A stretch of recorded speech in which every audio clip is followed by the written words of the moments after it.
Welcome to the Deep Dive. Today, we're settling in with some really beautiful excerpts from Sharon Salzberg's book, Loving Kindness, The Revolutionary Art of Happiness. Yeah, it's a wonderful source. It really is. Yeah. So we've got these passages, and our mission really is to explore the core teachings. She lays out these four brahma-viharas, and also the practice of generosity. Right. The book presents them as, powerful pathways, ways to find this innate radiant heart she talks about, and realizing that love and freedom, they really start inside us. It's a powerful premise. So let's dig in. It's quite striking how the book frames these ancient ideas. It's not just philosophy. The brahma-viharas are presented as these fundamental states of consciousness, like heavenly abodes you can actually choose to live in. Heavenly abodes. I love that phrase. It sounds so, I don't know, spacious, nourishing. Exactly, a state of mind you can cultivate. And these four are loving kindness, metta, compassion, karuna, sympathetic joy, mudita, and equanimity, upekkha. And the overall purpose, according to the source, is, well, it's about freeing ourselves, getting unstuck from things like selfishness, cruelty, resentment, craving. So shifting the inner landscape intentionally. Right. Moving towards experiencing more love, more compassion, joy, and that sense of balance. Equanimity, but it goes deeper than just managing the negative stuff, The book suggests it's really about uncovering something already there. That radiant, joyful heart within each of us. Precisely. And finding this connection to ourselves and really to all beings. A happiness that's kind of beyond concepts and beyond convention. That idea is something innate, already good. That feels central, doesn't it? It really does. Okay, so let's start with the first one. Loving kindness, metta. How does the source suggest we even start with that? Well, it lays out a meditation practice that's pretty simple, but quite profound. You repeat a sequence of 4 phrases. Ah, yes, I remember these. May you be free from danger. May you have mental happiness. May you have physical happiness, and may you have ease of well-being. Those 4. Wow. And the power is partly in the progression. You start directing them towards yourself, wishing yourself well. Which isn't always easy for people. No, it's not. Yeah. But it's foundational. Then you gently widen the circle. Someone you feel grateful towards, then a friend, then a neutral person. Someone you just see around, maybe. Yeah, exactly. And then eventually, when the practice is more mature, someone you find difficult. An enemy, even. That progression feels very deliberate, starting easy and stretching the heart's capacity. What's the insight we gain from doing this? Well, the book points out a key realization. Extending these simple wishes helps us see our common humanity. Yeah. We start to recognize that deep down, everyone just wants happiness, comfort, freedom from fear. It also highlights how our own intentions, our actions, they affect things. So it builds awareness, connection, and impact. Okay, let's move to compassion, Karuna. The source says it arises from something specific. Yes, it arises from seeing the true nature of the suffering in the world.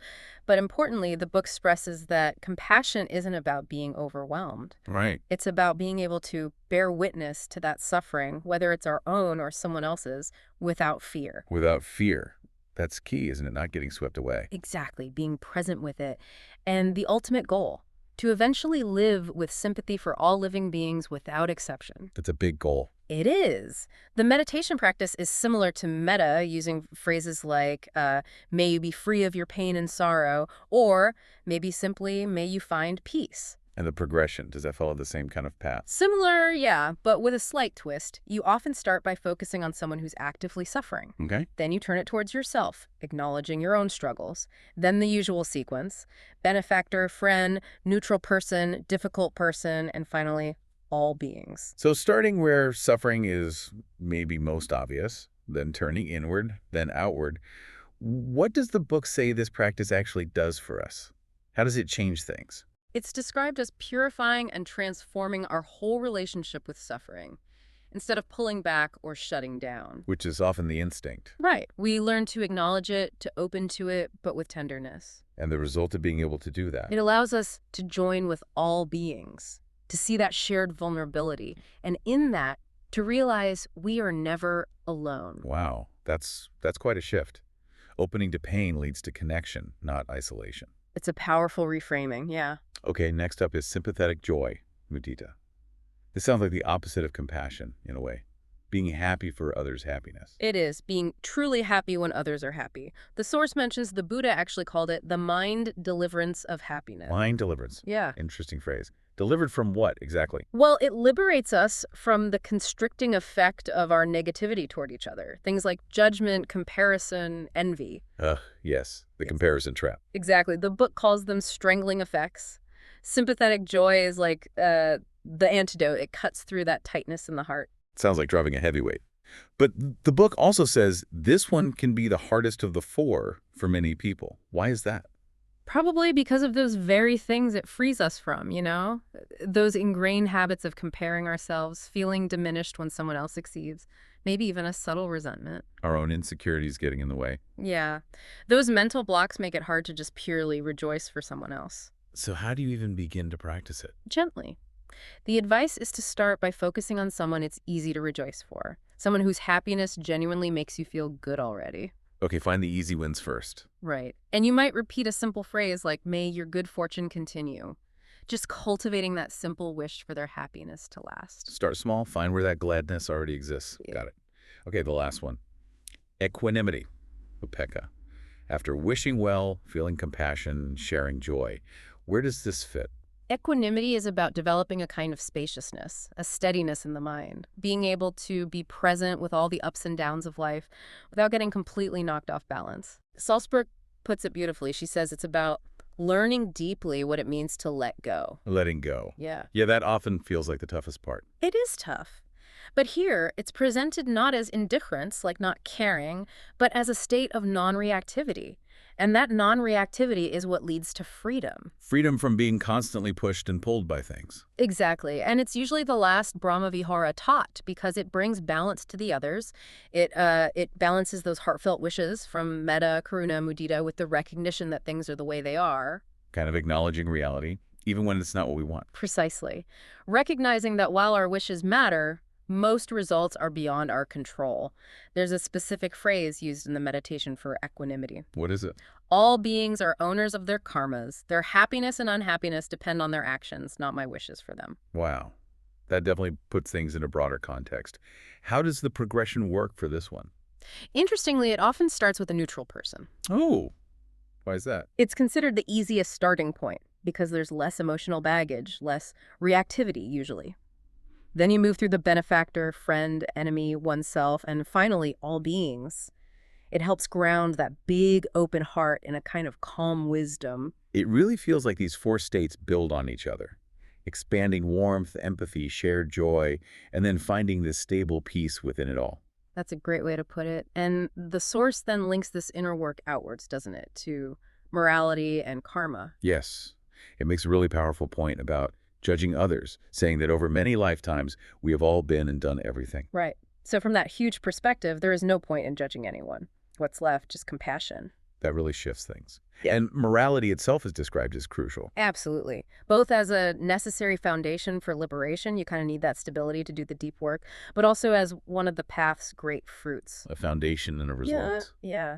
And the reason it's so important comes back to that core idea. We are all interconnected, and what we do to others, we also do to ourselves. So ethical living isn't just following rules, it's recognizing that connection.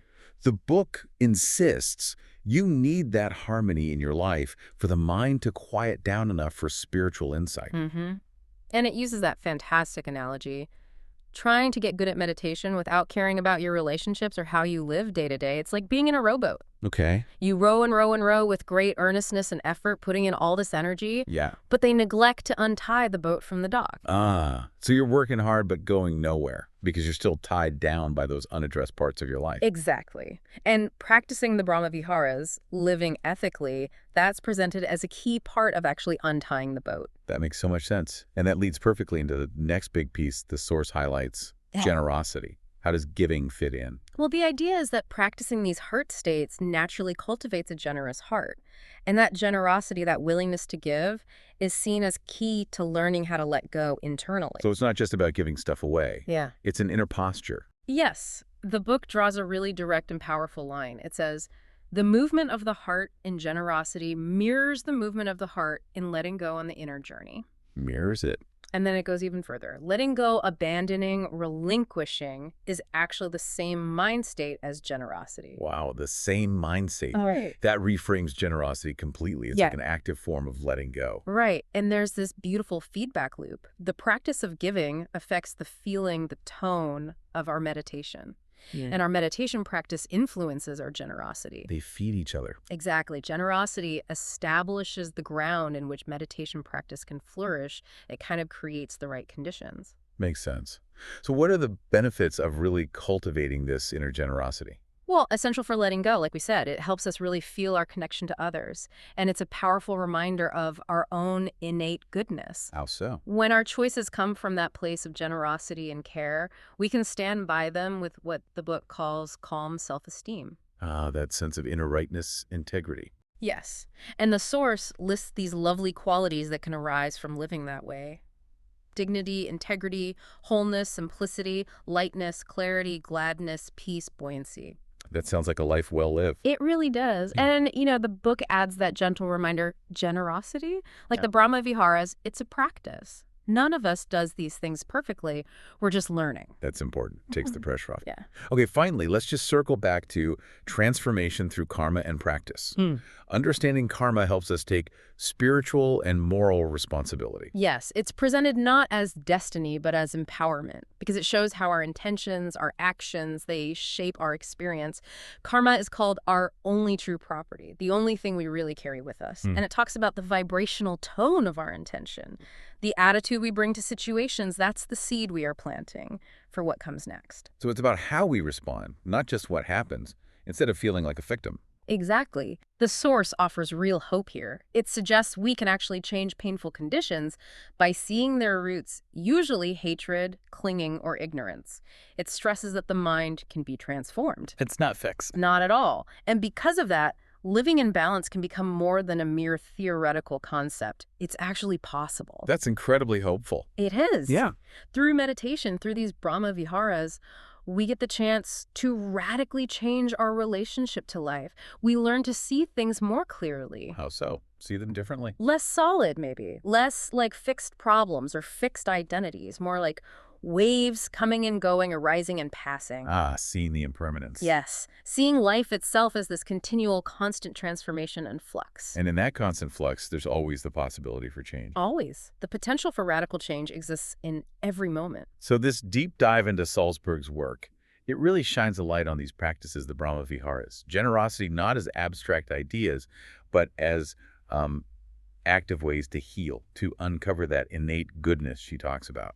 And to connect more deeply with ourselves, with others. Right. Revealing this possibility of freedom, of happiness that really does start right here within us. It's a gentle path inward that somehow opens us outward. And the source leaves us with this really profound thought to ponder, doesn't it? Yes, that idea that literally every moment we are dying and being reborn, we and all of life. Constant change, constant flux. So the question to sit with might be, what does that constant moment-by-moment transformation mean for your own ability to change, to let go, and maybe touch that inner freedom? Definitely something to reflect on.